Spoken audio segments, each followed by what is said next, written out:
智慧女神摩提斯沉默了。此时，女神已经与宙斯融合，她清楚地了解到宙斯的思想与抉择。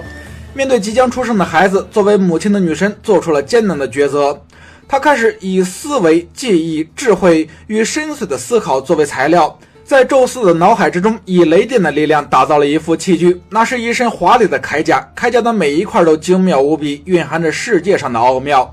更为神奇的是，这副铠甲竟然能够抵御宙斯的侵蚀力量。智慧女神每天叮叮当当，打造之声不断的响起，这种声音日夜无休的不断传来。宙斯痛苦的抱住头颅，捂住双耳，也无法阻止。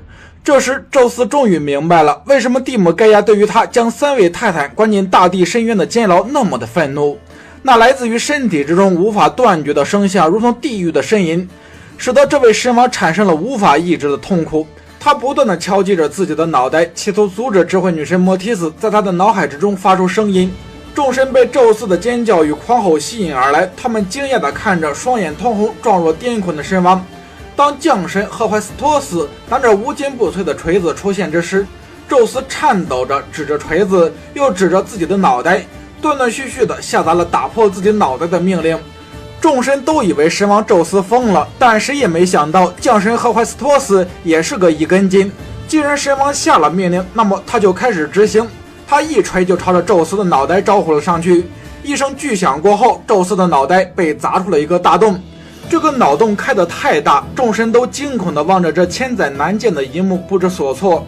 忽然，那漆黑的脑洞里显现出了金色的光芒。一个披着战甲、拿着金色长矛的女战神在宙斯的脑洞之中优雅地走了出来。当女神走了出来，宙斯的脑袋顿时不再作痛。神王宙斯的脑袋上的脑洞飞速地愈合，但宙斯没空管那些。